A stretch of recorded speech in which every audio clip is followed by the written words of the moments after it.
시청자 여러분 안녕하십니까? 뉴스9 윤정호입니다. 대장동 개발 비리 사건 항소 포기를 둘러싼 여진이 계속되고 있습니다. 검찰 내부의 반발이 우선 전방위적으로 늘어나고 있고 누가 최종 결정했느냐를 놓고는 진실 게임이 계속되는 모양새입니다. 검찰 내에서는 이재명 대통령 재판과 밀접하게 연관된 중대한 사안을 노만석 검찰총장 대행이 혼자 결정했을 리 없다며 상세한 해명을 요구하고 있습니다. 사태가 커지자 그동안 침묵했던 정성호 법무장관도 첫 공식 입장을 기자들 앞에서 밝혔는데 어떤 말을 했을까요? 이번 논란은 검찰이 자초했다는 지적도 많습니다. 어느 정권이든 간에 권력의 입맛에 따라 흔들렸던 대가를 역사 속으로 사라지기 1년도 채 남기지 않고 치르는 듯도 합니다. 일파만파 번지는 검찰의 항소 포기 사태 자세히 살펴볼 텐데요. 먼저 임희영 기자가 정 장관 입장부터 전합니다. 정성호 법무부 장관이 차에서 내려 취재진 앞에 섭니다. 대장동 항소 포기 사태가 터진 후 처음으로 공식 입장을 밝히는 자리였습니다. 구체적 사건에 대해서 이래라 저래라 지시하지 않는 것이 원칙으로 삼았습니다. 그러면서도 대장동 항소 여부에 대해 의견을 냈다고 했습니다. 1심 판결 3, 4일 뒤 신중하게 잘 판단하라고 했고 항소 마감일인 7일엔 항소하려 한다는 대검 보고를 받고 종합적으로 잘 판단하라고 했다는 겁니다. 신중하게 합리적으로 잘 판단했으면 좋겠다. 이런 정도 제가 의사 표현했습니다. 정 장관의 의중을 전해들은 노만석 검찰총장 직무대행은 법무부 의견을 참고했다며 항소 포기를 결정했습니다. 신중하게 해라는 뜻은 하지 말라는 뜻으로 볼 수밖에 없죠. 하지 말라고 했으면서 수사지휘권 행사는 안 했다고 하는 것은 그 이율 배반적인 거 아닌가 싶어요. 검찰 내부에선 법무장관이 법적으로 인정된 수사지휘권을 행사하지 않고 반대 의견만 낸 것을 두고 사실상 지시 아니냐는 주장도 나옵니다. TV조선 임희원입니다. 검찰 내부는 어떨까요? 벌집을 쑤신 듯합니다. 노만석 직무대행을 향해 평검사부터 검사장들까지 책임져야 한다는 목소리가 거세게 터져나왔습니다. 마지막 검란이란 얘기도 나옵니다만 담당 검사나 수뇌부가 법대로 원칙대로 했더라면 이런 망신은 없었을 겁니다. 이어서 안혜리 기자입니다. 노만석 대행을 가장 가까이서 보좌하는 핵심 참모들부터 사퇴 요구에 나섰습니다. 검사장인 대검찰청 부장들이 아침 회의에서 노만석 대행에게 거취 표명을 요구한 것으로 알려졌습니다. 다만 항소 포기에 관여한 박철우 대검 반부패 부장은 뜻을 함께하지 않았습니다. 전국 18개 지방검찰청 검사장과 지청장 8명도 제대로 된 설명을 요구했습니다. 검사장인 정유미 법무연수원 연구위원도 검찰 역사 통틀어 가장 치욕적으로 권력에 굴복한 검사로 이름 남기게 될 것이라며 노 대행을 향해 책임지고 사퇴하라고 검찰 내부망에 글을 올렸습니다. 평검사인 대검 연구관들은 노 대행을 찾아가 검찰 핵심 기능인 공소유지 의무를 스스로 포기한 결과를 초래했다며 거취 표명을 포함한 합당한 책임을 다하라는 입장을 전달했습니다. 대장동 사건의 공소유지 실무 책임자인 박경택 부장검사는 적어도 대검이 중앙지검과 판단이 다르다면 사유를 설명해야 했고 중앙지검에서 의견을 개진할 수 있는 기회라도 주는 것이 당연한 의사결정 과정이라고 했습니다. TV조선 안혜리입니다. 가장 책임져야 할 사람이 누군지 다들 아실 겁니다. 비록 대행이긴 합니다만 검찰 조직을 책임지고 있는 노만석 검찰총장 대행이죠. 수장으로서 뭔가 강단 있는 모습을 보일 법도 한데 이리저리 눈치 보는 듯한 모습에 실망감이 커지고 있습니다. 검찰 처지를 고려해 정무적으로 판단했다는 취지의 말을 했다는데 검찰이 정당입니까? 조윤정 기자가 보도합니다. 어제 항소 포기에 법무부 의견을 고려했다고 했던 노만석 검찰총장 직무대행이 오늘 취재진 앞에선 답을 피합니다. 법무부 장차관으로부터 항소 포기하라는 지시 받았습니까? 다음에 말씀드리겠습니다. 다만 항소 포기 경위 해명과 거취 표명을 요구하는 대검 연구관들과 만난 자리에선 검찰도 어려운 상황이라 용산과 법무부와의 관계도 고려해야 했다는 취지로 말한 것으로 전해졌습니다. 보안수사권 등 검찰 폐지 이후를 대비해야 하는 상황에서 정무적 결정을 내렸다는 취지로 해석됩니다. 다만 법무부 장관이나 대통령실에 항소 포기 지시가 있었는지 여부는 언급하지 않은 걸로 전해졌습니다. 이런 가운데 친여 성향으로 꼽히는 임은정 서울 동부지검장과 김태훈 서울 남부지검장은 노대행을 겨냥한 검사장들의 집단 성명에 동참하지 않았습니다. 성명을 준비한 측에선 두 지검장에게도 사전에 참여 의사를 타진한 걸로 알려졌습니다. TV조선 조윤정입니다. 대통령실은 검찰의 항소 포기 결정에 공식 입장을 내놓지는 않고 있습니다. 다만 내부적으로는 대통령 재판이 멈춰 있는 상황인데 뭐하러 개입해서 논란을 키우느냐 이런 분위기입니다. 하지만 야권은 대통령실과 법무부 등의 이 대통령 대장동 사건 변호인 출신들이 포진해 있는 점을 부각시키면서 의심을 거두지 않고 있습니다. 대통령실 분위기는 최지원 기자가 취재했습니다. 대통령실은 검찰의 항소 포기 방침을 나중에 보고받았다는 입장입니다. 대통령실 고위 관계자는 정성호 법무장관이 대검의 신중한 판단을 지시한 이후 봉욱 민정수석에게 사후 공유한 걸로 안다고 했습니다. 그러면서 이미 공개석상에서 원론적 수준의 항소 자제를 지시한 것 이외에 이재명 대통령이 누구에게도 관련한 지시를 내리지 않았다며 대통령의 관여 가능성은 0%라고 했습니다. 검사들이 대도 않는 거 기소해가지고 유죄, 무죄 받고 나면 면책하려고 항소하고 면책하려고 상고하고 그러면서 국민들한테 고통 주는 거 아니에요? 네. 이걸 왜 이렇게 방치합니까? 이 대통령의 대장동 재판이 중단된 상황에서 민간업자 재판에 굳이 영향력을 행사할 이유가 없다는 겁니다. 하지만 야권에선 사전 교감 가능성을 의심하고 있습니다. 정성호 법무장관이 이 대통령 측근인데다 대통령실과 법무부 요직에 있는 이태형 민정비서관과 조상호 정책보좌관 등 이 대통령의 대장동 사건 변호인 출신들이 곳곳에 포진해 있다는 겁니다. 이와 별개로 대통령실은 검찰 움직임에 대해선 촉각을 곤두세우는 분위기입니다. 여권 관계자는 정치검찰의 조직적 저항이 어디까지 가나 일단 지켜보자는 분위기라며 이 대통령도 관련 보도를 꼼꼼히 챙겨보기 시작했다고 전했습니다. 대통령실은 아직까지 이번 논란과 관련해 어떠한 공식 입장도 내놓지 않고 있습니다.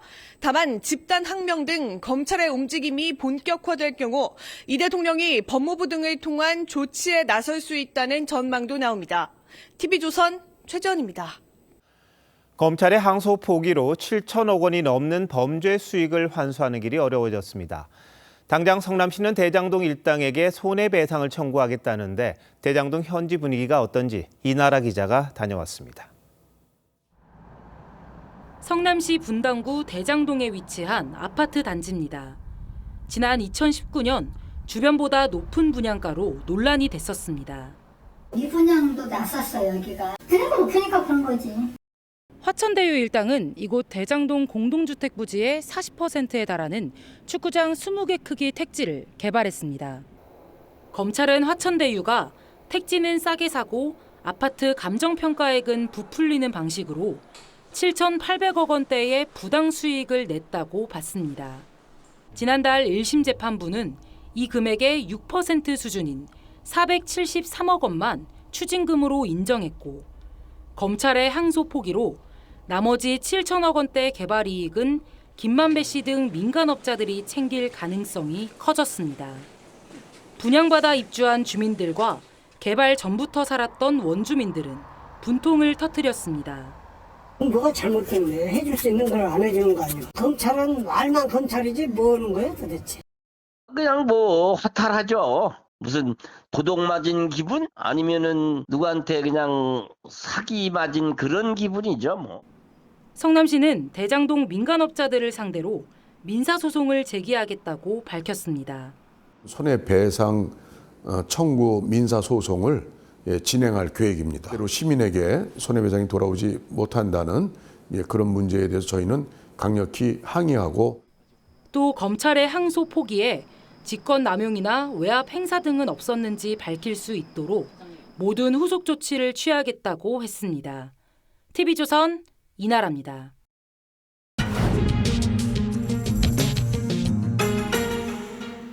대장동 항소 포기 사태에 대해 사회부 법조팀 송무빈 기자와 더 자세히 짚어보도록 하겠습니다. 자, 송 기자, 이 정 장관은 항소 포기가 타당했다 이렇게 설명을 하는 것 같은데 검찰 내 분위기하고는 좀 다르죠? 네, 그렇습니다. 저희가 확인한 바로는 거의 모두가 항소해야 한다는 의견이었습니다. 항소 포기 결정 직후 새벽에 반대 입장문을 낸 대장동 수사 공판팀은 만장일치로 항소 의견이었다고 했고 담당 부차장 검사와 중앙지검장, 대검찰청 반부패부장까지 결재 라인도 처음에는 항소하자는 의견이었습니다. 노만석 검찰총장 대행도 대검을 통해 지속적으로 법무부에 항소 의견을 보고한 걸로 보입니다.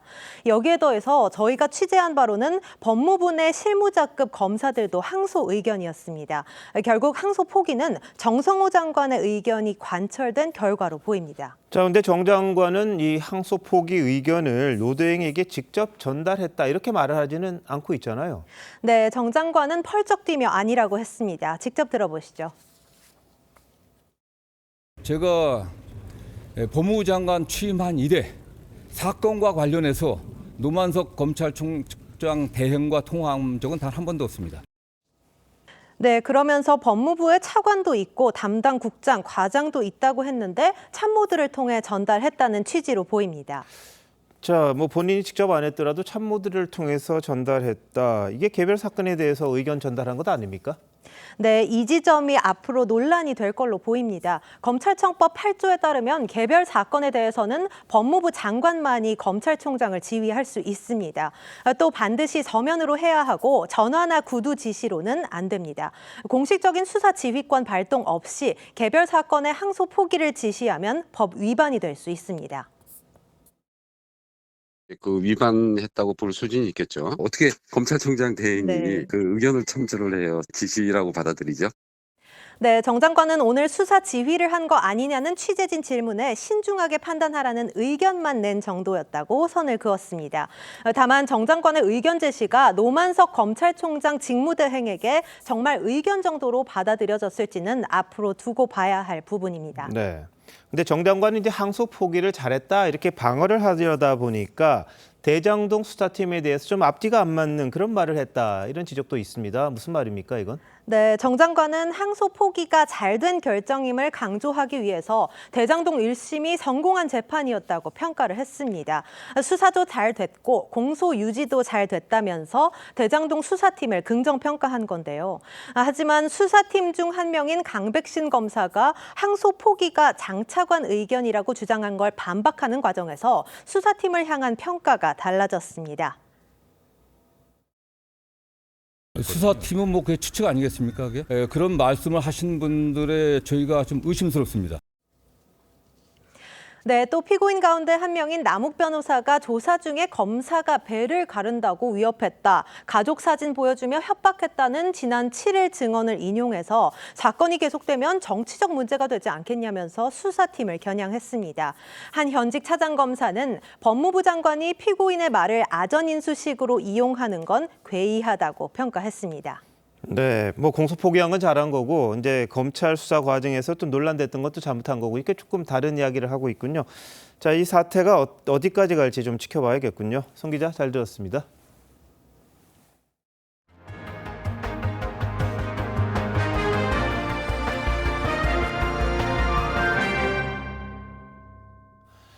민주당은 항소 포기와 관련한 검사들의 집단 반발을 쿠데타적 항명이라고 맹비난했습니다.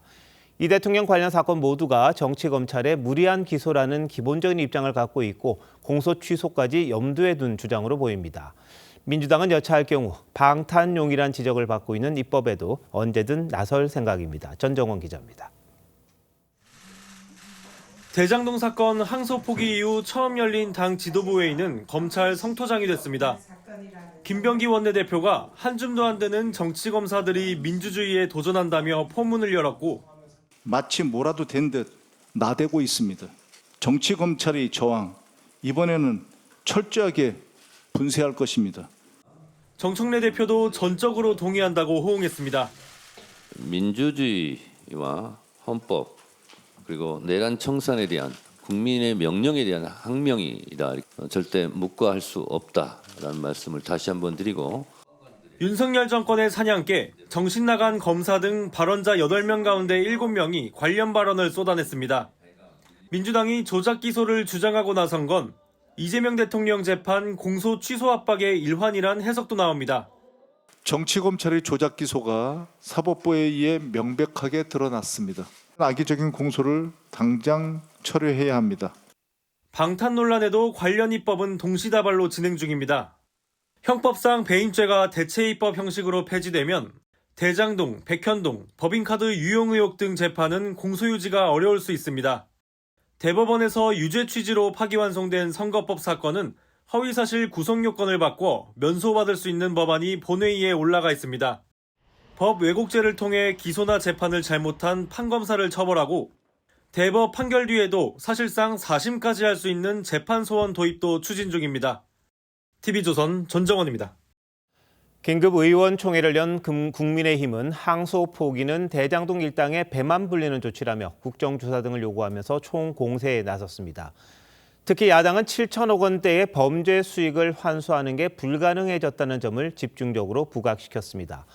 정성호 법무장관에 대해서는 사퇴를 요구했는데 그 이유까지 변정현 기자가 보도합니다. 의총장에 모인 국민의힘 의원들이 정성호 법무부 장관 사퇴 구호를 외칩니다. 정권 방탄, 정의 파괴, 법무장관 사퇴하라! 사퇴하라! 사퇴하라! 사퇴하라!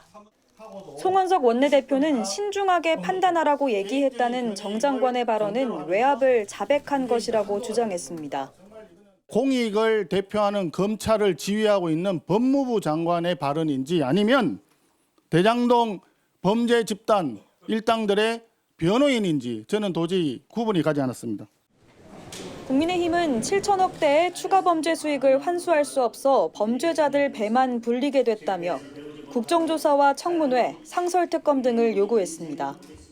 입막음용으로 대장동 일당 호주머니에 7,400억을 꽂아준 것입니다. 7,400억짜리 항소 포기입니다. 개혁신당 이준석 대표도 판결문에 적시된 성남시 수뇌부를 확인할 수 없게 됐다며 항소 자제로 부르자는 민주당 주장은 계엄령을 계몽령이라고 하는 것과 마찬가지라고 직격했습니다. 국민의힘이 요구한 법사위 긴급 현안 질의에 대해 추미애 법사위원장은 내일 전체 회의를 열겠다고 했지만 강백신 검사 등 야당의 증인 채택 요구 안건을 받아들일지는 미지수입니다. 민주당은 끝까지 국민들의 귀를 막고 그리고 야당의 입을 막고 있습니다. 결국 귀틀막, 입틀막입니다. 국민의힘은 내일 법무부와 대검찰청 앞에서 현장 규탄 대회를 열고 정성호 장관과 노만석 총장 대행에 대한 사퇴 압박 수위를 높일 계획입니다. TV조선 변정현입니다.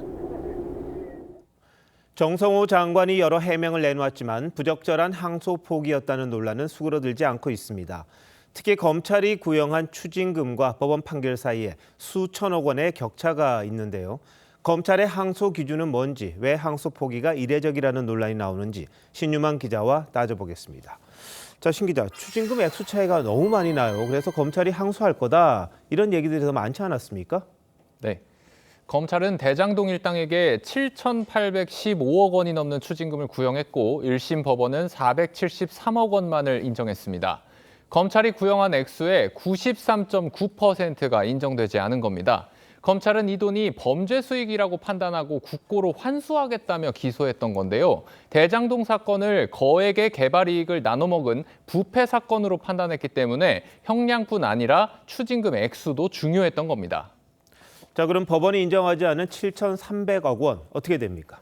네, 정성호 법무부 장관은 피해자인 성남도시개발공사가 민사소송으로 회복할 수 있다고 말했는데 전문가들은 가능성이 낮다고 봅니다.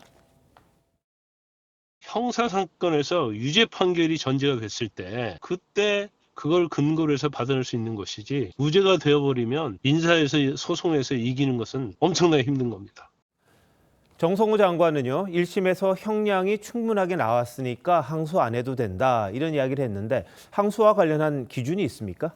네, 대검찰청에는 선고 형량이 구형량의 2분의 1 미만일 경우 항소한다는 예규가 있습니다. 정 장관도 인용한 규칙인데 대장동 일당들의 형량이 2분의 1 미만으로 나온 경우가 없기 때문에 논리적으로 맞습니다. 하지만 예규에 중대범죄는 선고 형량이 구형량의 3분의 2 미만인 경우 항소한다는 기준도 있고 선고 형량과 무관하게 정의와 형평, 타당성에 부합한다면 항소할 수 있다고도 돼 있습니다. 그런데 2분의 1 예규 실제로 잘 지켜지고 있습니까?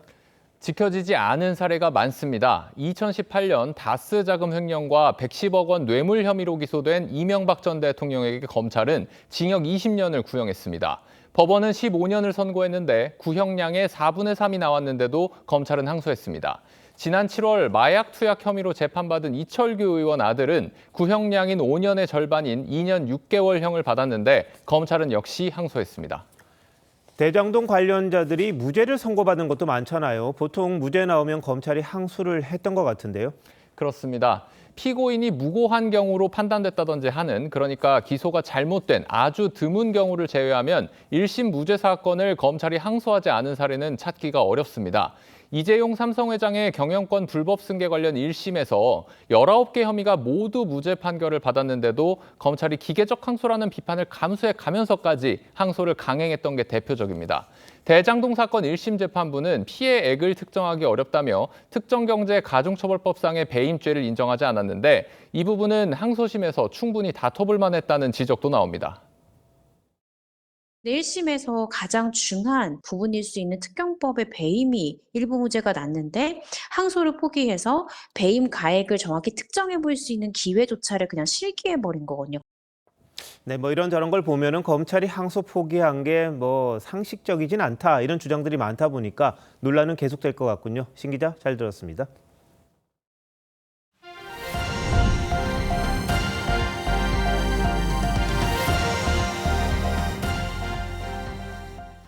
종묘가 정치 한가운데로 들어왔습니다. 지난주 문화체육부 장관에 이어 오늘은 김민석 국무총리까지 찾아 오세훈 서울시장의 세운 4구역 재개발 사업을 강하게 비판했습니다. 대법원이 오 시장의 손을 들어준 뒤 여권의 파상 공세가 이어지고 있는데 오 시장은 종묘 앞 낡은 건물을 그대로 두는 게 맞냐며 공개 토론을 제안했습니다. 그런데 이번 충돌, 내년 지방선거와 무관치 않다는 해석도 많습니다. 신경희 기자가 취재했습니다. 어제 저녁 일정을 추가한 김민석 총리가 종묘안을 살펴봅니다. 그렇게 소심한 지역 여기가 정면입니다. 강도 함부로 지나가지 못할 정도의 길이 있는데. 왕과왕비의 신주가 모셔진 정전 앞에선 세운상가 쪽을 바라보며 서울시의 고층 건물 개발 계획에 대한 우려를 나타냈습니다. 허가 갖고 더 높아지는 거예요. 바로 앞입니다. 여기서 세 블럭이에요. 바로 그냥 턱 하고 숨을 맞아요. 종로 대법원이 세운 4구역 재개발 사업과 관련해 서울시에 손을 들어준 다음 날 문체부 장관과 국가유산청장이 반박 기자회견을 연대 이어 김 총리까지 직접 현장을 찾은 겁니다. 여권 내에선 차기 서울시장 후보군으로 김 총리의 이름이 오르내리고 있습니다. 범정부 차원의 대응을 지시한 김 총리는 종묘 훼손 방지를 위해 국민 의견도 수렴하겠다고 밝혔습니다. 민주당은 세운상가 재개발을 포함해 다른 시정 실패도 검증하겠다며 전담 TF를 구성했습니다. 오세훈 시장은 역사와 서울 시민에게 대적하지 말고 종묘 앞 초고층 빌딩 건설을 전면 재검토하기 바랍니다. 그러자 오 시장은 종묘 앞 도시의 흉물을 그대로 두는 것이 온당한 일이냐며 국무총리와의 공개 토론을 제안했습니다. 이 정치적 프레임을 만드는 데 주력하는 모습이 무척 안타깝습니다. 공개 토론에 총리께서 꼭 화답해 주기를 바랍니다. 내년 지방선거를 앞두고 종묘 재정비 문제가 서울시장직을 둘러싼 여야의 전초전 성격으로 비화할 조짐을 보이고 있습니다. TV조선 신경입니다. 종묘 논쟁을 보면서 궁금한 게 서울시 계획대로 재개발이 이루어지면 미래의 모습이 어떠냐는 겁니다. 논란은 물론 최고 145m 높이의 초고층 건물일 텐데요. 실제 개발이 되면 하늘을 덮은 것처럼 답답할까요? 장혁수 기자가 시뮬레이션을 한번 해봤습니다. 왕복 6차선 도로를 사이에 두고 종묘와 마주한 세운상가. 서울시는 이곳에서 남산까지 총 1km 길이의 재정비 촉진 구역에 최고 145m까지 건물을 세우고 빌딩들 가운데로는 공원을 조성하기로 했습니다. 지금 현재 세운상가가 존재하고 있는 공간이 뻥 뚫려서 남산까지 녹지 공간이 생기는 거예요. 그게 오히려 종묘를 돋보이게 하는 것 아니겠습니까? 조감도를 바탕으로 시뮬레이션 해보니 남산에서 종묘까지 녹지가 길게 연결됩니다. 건물은 종묘에서 멀어질수록 101m에서 145m로 점차 높아집니다. 재개발이 이루어지는 세운 4구역부터 이곳 종묘까지의 거리는 180m입니다. 101m 높이의 건물이 들어서면 종묘의 일조권에 문제가 생길지 전문가에 문의해봤습니다. 이 거리의 1.5배, 270m까지 저도 일조권에는 아무런 지장이 없는데 전혀 문제가 없다고 저는 판단하고요. 일본 도쿄는 2000년대 초반부터 국가 중요문화재인 도쿄역과 이랑이 사는 고쿄 사이 마루노우치를 고층 빌딩이 늘어선 국제 업무지구로 개발했습니다.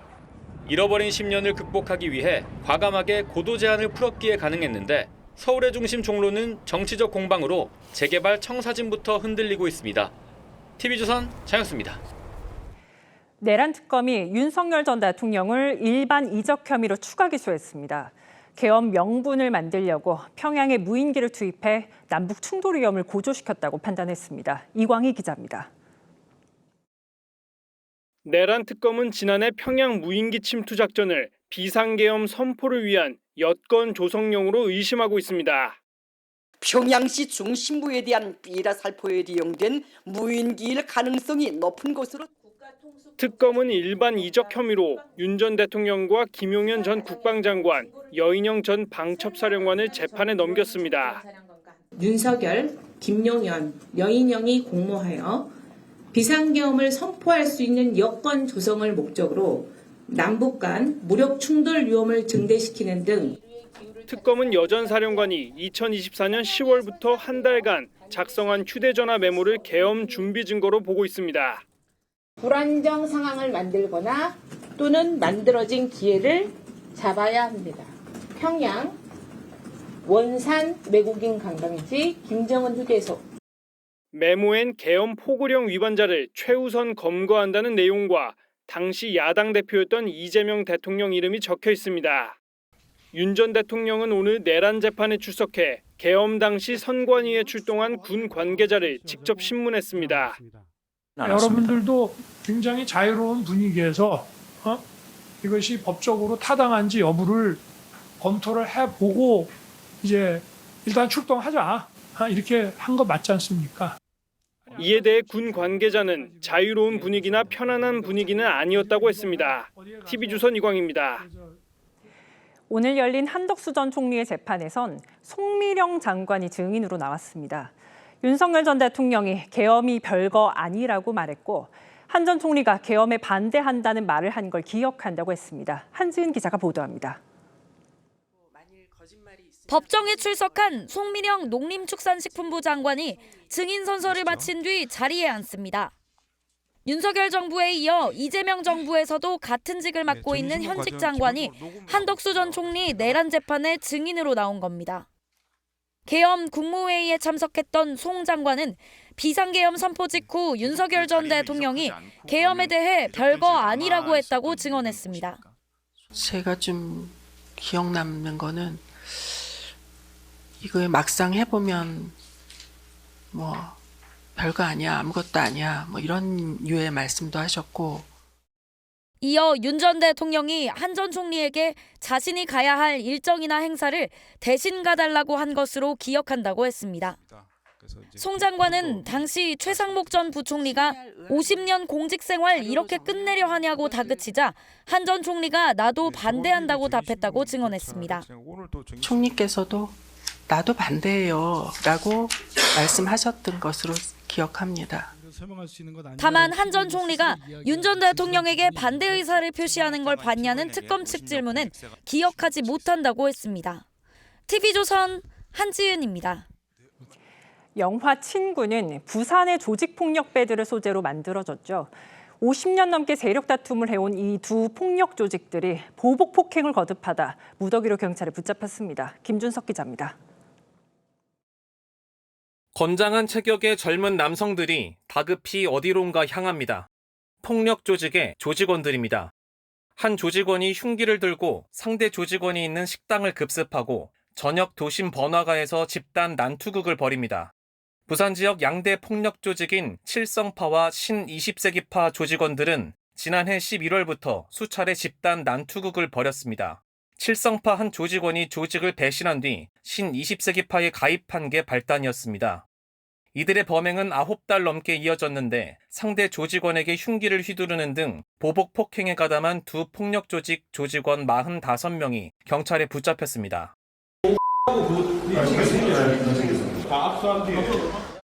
조직원 일부는 상대 조직원이 사는 고급 아파트 앞에 잠복해 있다 무차별적으로 흉기를 휘두르기도 했습니다. 당장 부산 시내 일대를 수색해서 A파 조직원이 보이면 무차별 보복을 하라. 지시자는 교도소에 수감해 있는 상태에서도 범행을 지시하고 보고받은 정황까지 저희들이 구정했습니다. 검거된 조직원들은 대부분 20에서 30대였습니다.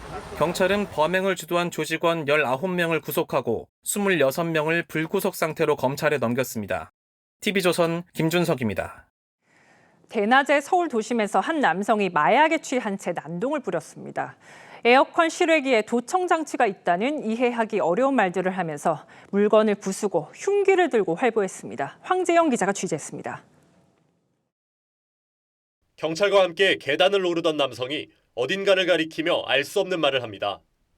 안을 보라고요, 안을. 실외기가 아니에요. 남성의 팔에서 주사 자국이 발견되고 팔뚝에 뭐가 이렇게 많아? 옆쪽에선 주사기도 발견됩니다. 주사기 아니야? 마약 뭐 했어요? 지난달 서울 용산구의 한 상가 건물에서 마약을 투약한 채 난동을 부린 40대 남성이 체포됐습니다. 7층 빌딩 옥상으로 경찰을 이끈 남성은 실외기에 도청 장치가 있다며 횡설수설했는데요. 근처에선 주사기가 담긴 박스도 발견됐습니다. 한 남성이 흉기를 들고 돌아다닌다는 신고를 받고 경찰이 출동했을 때 남성은 상가 안에서 엘리베이터와 에어컨 실외기 등을 파손한 상태였습니다. 그 사람이 자기 입으로 다니면서 한다고 얘기를 하니까 근처에 있는 남성의 집에서도 사용한 주사기 등이 발견됐는데 마약 성분이 검출됐습니다. 환각의 망상 증세를 겪으셔가지고 자꾸 이제 그 기계 안에서 자기를 뭐 도청하는 도청 장치가 있다 이런 식으로 하면서 경찰은 남성을 마약류관리법 위반과 특수협박 및 재물손괴 혐의로 구속해 검찰에 넘겼습니다. TV조선 황재영입니다. 울산 화력발전소 붕괴 사고 닷새째입니다. 실종자 수색에 걸림돌이 되고 있는 보일러타워 4호기와 6호기가 내일 폭파 해체됩니다. 현장에 나가 있는 취재기자 연결해 자세히 알아보겠습니다. 김동영 기자, 발파 준비가 다 끝났습니까? 네, 제 뒤로 경찰 통제선이 보이실 겁니다. 약 3시간 전부터 이곳 붕괴 현장 반경 300m는 발파 시 안전사고를 우려해서 출입이 통제되고 있습니다. 현장에선 발파 시 보일러타워가 한 번에 무너지도록 철골 구조물과 기둥을 미리 잘라놓는 치약화 작업이 이틀째 진행됐습니다. 폭파 충격으로 발생하는 비산 방지를 위한 작업도 함께 이뤄졌습니다. 발파 작업은 붕괴된 5호기 해체를 맡았던 업체가 그대로 맡습니다. 다른 업체에서 이거를 맡는다면 새롭게 구조 검토를 해야 되고 작업 계획서를 다시 짜고 이런 부분들의 시간이 많이 소요되는 부분들이 있습니다.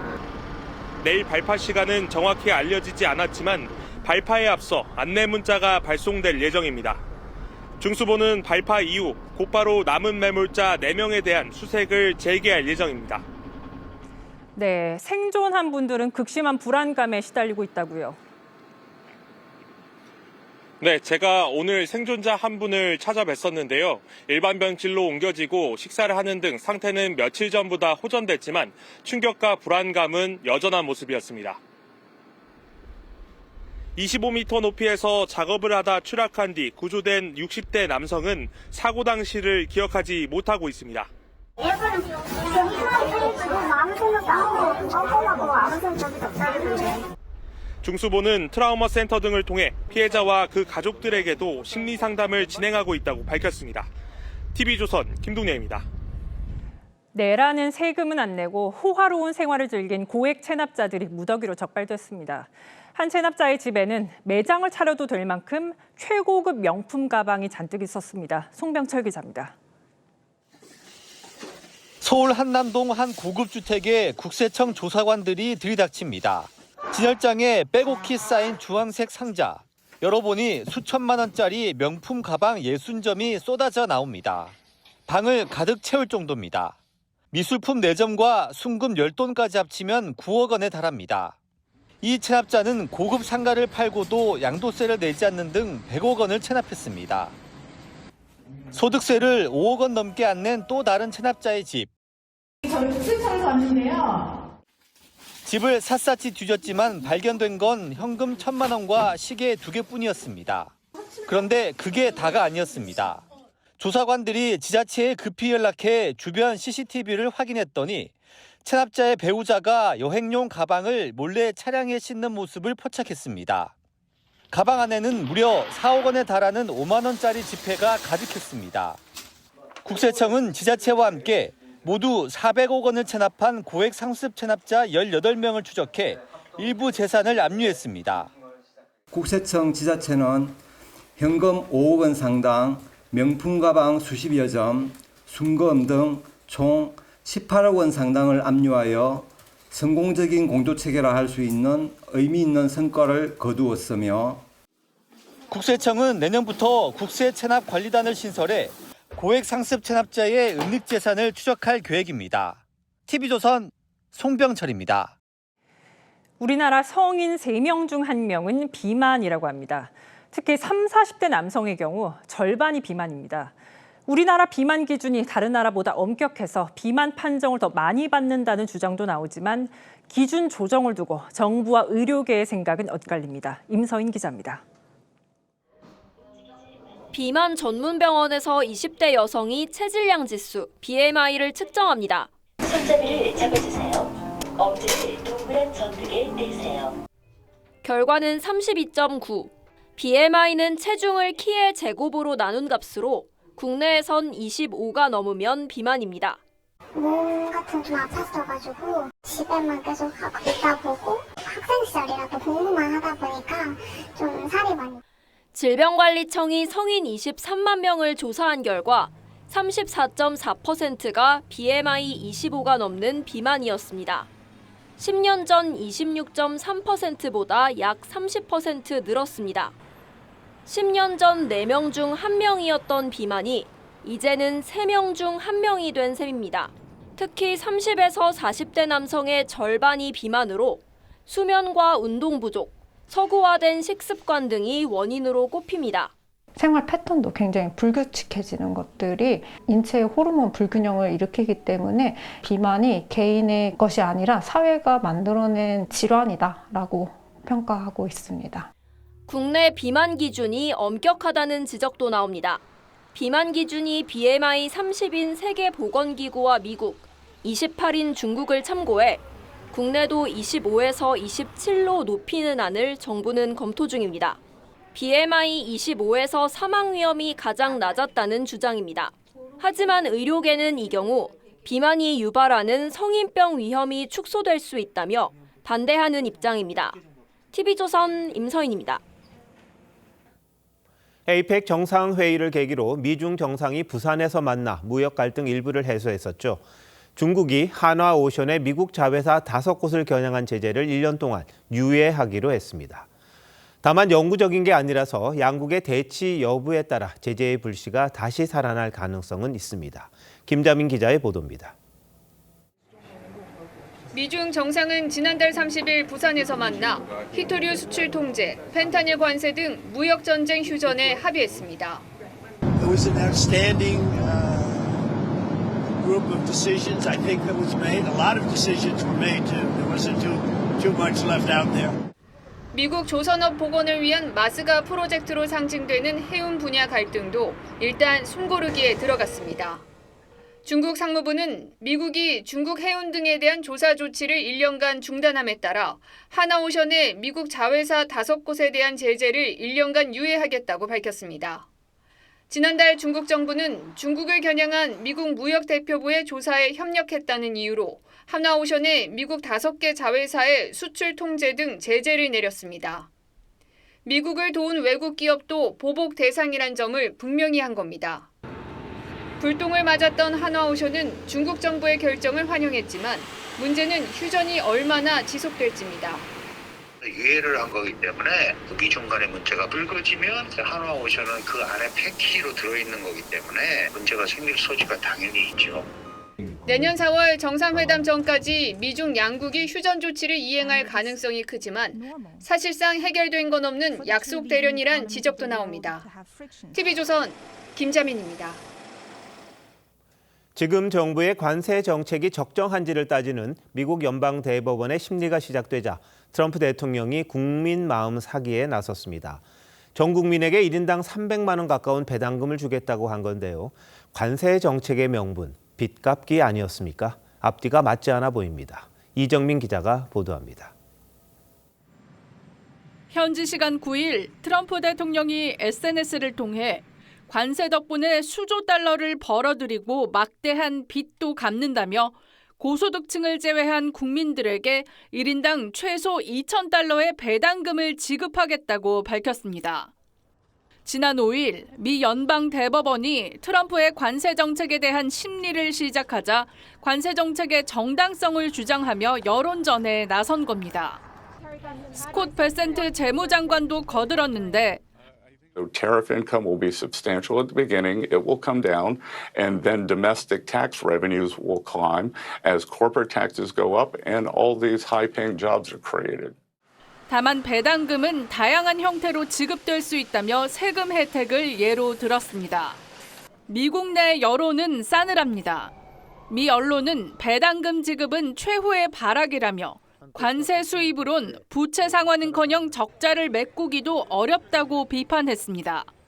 This is the first time that any president has ever tried to impose tariffs by invoking this emergency law, and the tide seemed to be against the administration.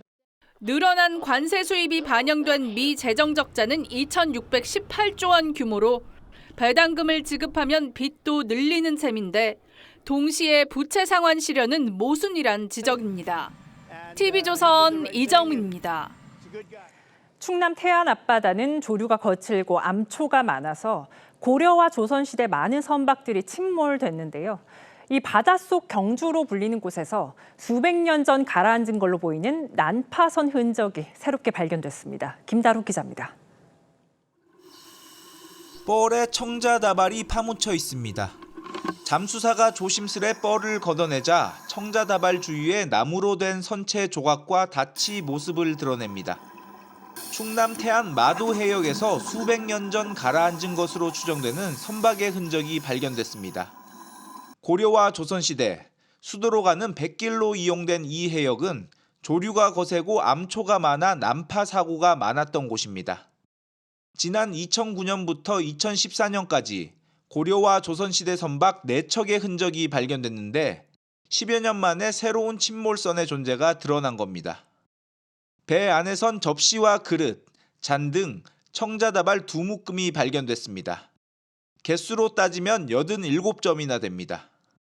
청자들은 12세기 중후반, 더 구체적으로 하면 1150년에서 1175년 사이에 침몰된 것이 아닌가라고 생각이 됩니다. 2014년 이 해역에서 발견돼 현존하는 조선시대 유일의 선박으로 알려진 마도사호는 발굴 작업을 마치고 지난달 인양됐습니다. 건조 처리까지 마도 4호선 같은 경우는 한 15년 정도 후에 완성된 모습으로 복원해서 여러분 앞으로 올 예정입니다. 국립해양유산연구소는 새롭게 발견된 마도 5호에 대한 발굴 작업을 내년부터 진행하겠다고 밝혔습니다. TV조선 김다로입니다. 41살 새 여성의 일과 사랑, 우정을 다룬 코믹 드라마인데요.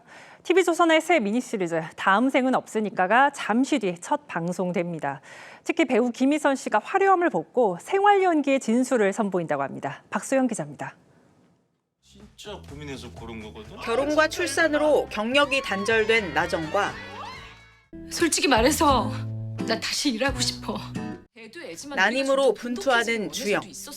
오늘은 늦으면 절대 안 돼. 의사가 8시 반이라 그랬단 말이야. 결혼을 망설이는 자유로운 영혼의 소유자 1, 2까지. 몇 번을 말해. 나는 결혼이 싫다니까. 드라마 다음 생은 없으니까는 일과 육아, 사랑과 꿈 사이에서 좌충우돌하는 동갑내기 세 친구의 이야기를 따라갑니다. 김희성과 한혜진, 진서연이라는 특급 조합에 현실 밀착형 코믹 대사가 회자되면서 방송 전부터 큰 기대를 모았습니다. 세 명의 이 세 커플의 스토리가 다 주위에 있을 법한 그런 이야기들이거든요. 결혼을 고민하고 계시는 분들, 또 결혼을 하신 분들 모두가 다 볼 수 있는 드라마가 우리 드라마가 아닐까. 첫 방송을 앞두고 서울시청 앞에 모인 세 배우는 시민들에게 직접 커피를 나누어주며 현장 호응을 유도했습니다. 배우들은 삶의 굴곡을 통과하는 어른들에게 작지만 따뜻한 위로를 선사할 작품이라고 입을 모았습니다. 정말 누구나가 다 이 부분은 내 얘기인데 이거는 네 얘기 아니야? 이런 정말 공감대가 생길 수밖에 없는.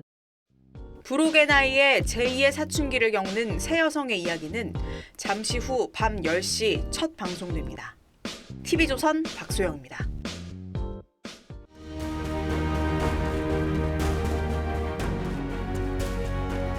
법은 과연 뭘까요? 정의가 실현된 이성이라고들 합니다.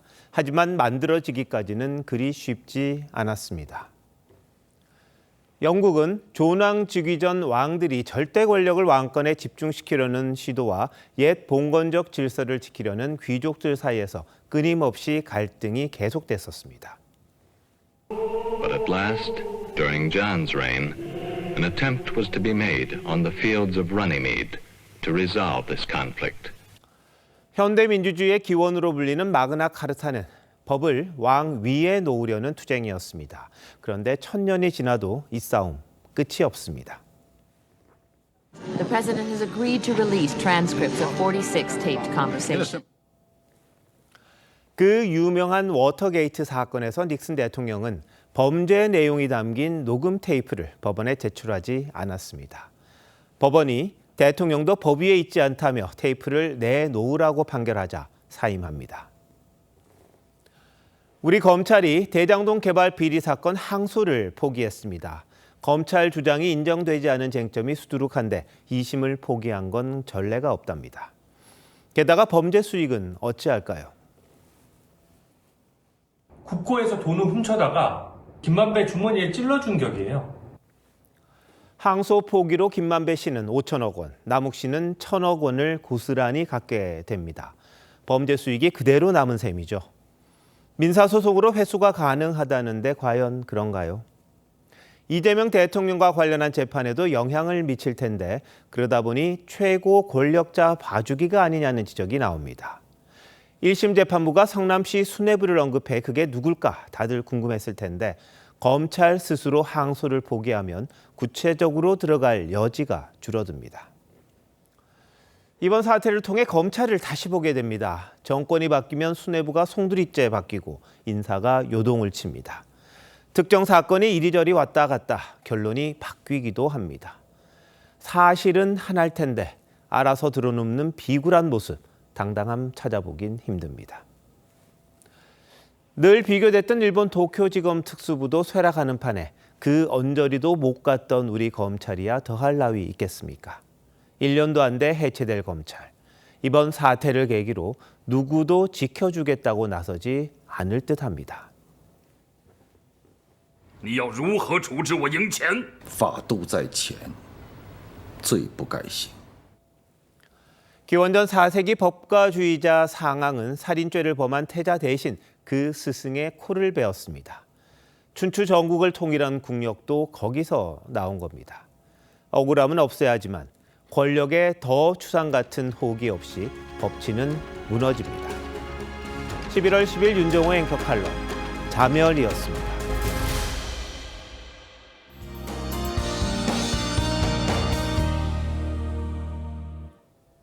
초겨울 같은 쌀쌀한 날씨가 시작됐습니다. 추위 속 가을 정취는 깊어가고 있는데요. 북쪽에서 찬 공기가 내려와 내일 아침 출근길 오늘보다 더 춥겠습니다. 내일 아침 서울 3도, 파주 영하 1도, 대관령은 영하 2도까지 떨어지겠습니다. 하지만 낮부터는 기온이 올라 평년 수준을 회복하겠습니다. 내일 전국 하늘 구름 많다가 오후부터 차차 맑아지겠습니다. 내륙 곳곳에서는 서리가 내리거나 얼음이 어는 곳이 있겠습니다. 내일 아침 기온 서울 3도, 춘천 영하 1도로 오늘보다 2도가량 낮게 출발하고요. 내일 한낮 기온 서울과 대전 15도, 광주 16도로 일교차가 크게 벌어지겠습니다. 목요일 수능일에는 큰 추위 없이 일교차 큰 늦가을 날씨가 이어질 전망입니다. 날씨였습니다. 11월 10일 월요일 뉴스9 마칩니다. 시청해 주셔서 고맙습니다.